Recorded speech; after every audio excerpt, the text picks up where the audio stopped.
ค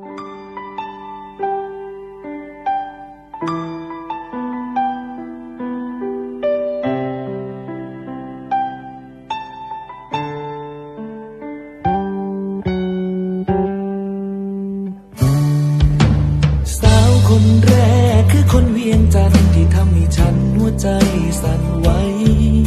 อยากลองพูดคุยอยากเข้าไปทักทายอยากแต่อายไร้วาสนาจึงหอบความฮักร่อนเร่แรงมาหวังพึ่งพาสาวเมืองปากสันอยากสร้างตำนานฮักของสองฝั่งแต่กลัวใจพลันสลายจึงหอบความฮักมุ่งหน้าลงใต้สาวคำนวณว่าจังใดใจว่างบ่นอสวรรค์เขตกับผู้งามกระดออยากพ่อเด็กคนหูใจอยากให้หูไว้ใจมีแต่หาฮักสาวลาวเชื่อในความดีของคนลาวที่มีมาอายได้แต่หวังสิได้พบพ่อน้องลาคนงามสาวเมืองจำปามาเป็นคู่ใจ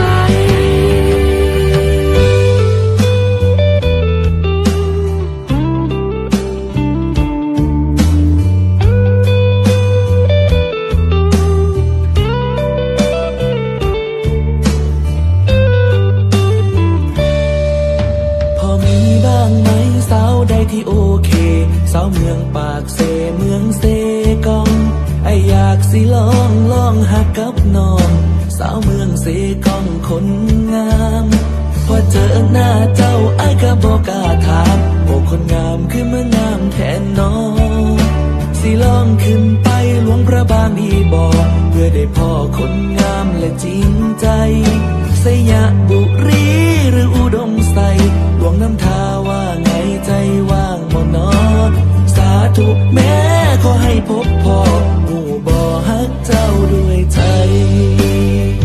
อยากให้หูไว้ใจมีแต่หาฮั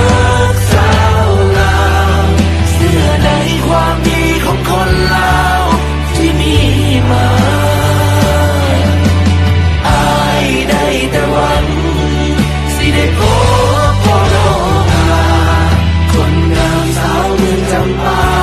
มาเป็นคู่ใจอายได้แต่หวังสิได้พบพ่อน้องลาคนงามสาวเมืองจำปามาเป็นคู่ใจ